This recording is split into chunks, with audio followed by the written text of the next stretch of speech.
Finally, on albums this week, we have the new album from Progressive Metalcore band ERRA. Their new album is called Drift. It's out on Sumerian Records this week. And I've never listened to ERRA.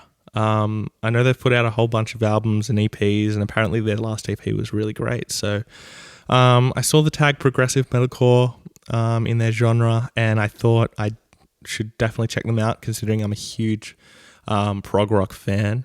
And I enjoy this album. It's not a prog metal album. It's definitely walking the line of going to metalcore or going to progressive metal. And they toe that line a lot throughout this album. There's lots to really love. And them towing that line is definitely not a hindrance in the album. In fact, it makes it stand out from a lot of the metalcore going on at the moment. ERRA, to me, if you're a prog rock fan, you know of a band called Periphery. I think they do that style of music a lot better than Periphery. And I know that's going to be an unpopular opinion because Periphery are one of the biggest bands in progressive metal at the moment. But I think ERRA really nail doing some proggy elements with the guitar and drum work, and then having the sing-scream combination. And the album is full of huge riffs, and every main riff that gets played throughout the songs is always a banger.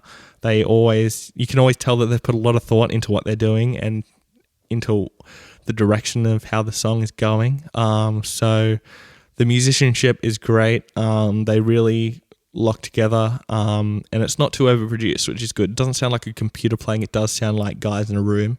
And the vocals are really great, I think.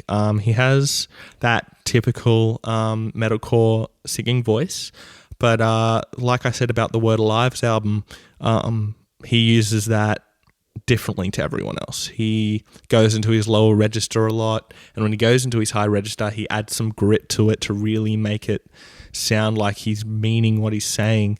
And the melodies are huge. You'll be singing the choruses for days. And the way they incorporate screaming into this album is really cool. They don't just do the typical, okay, we'll do a scream section, sing section, scream section, sing section, and just like swap in between the whole time. They do add screams into some weird spots in the song at the moment, which is a good thing. I think they needed to do that to differentiate themselves. And they definitely do that. So some negatives for the album are the record really never changes pace a lot. It's a lot of just the one kind of song. There's some soft intros to songs, stuff like that, but really all the songs have the same pace, same, kind of sound. So coming up towards the end of the album, they did start to blend together a little bit, but having said that, some of the best songs are at the end of the album. So overall, it's a good album. It's also in my top 10. It's the one below Gore at the moment. It was above Gore for a bit and then came back down. But it's a great album. It's full of absolute bangers. The top three for me are Sleeper, Luminesce, and Orchid.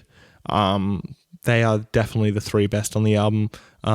So I do highly recommend that you go check out the album, give it a listen, see what it's like, and a good album. So I'm going to give it a 3.75 out of 5.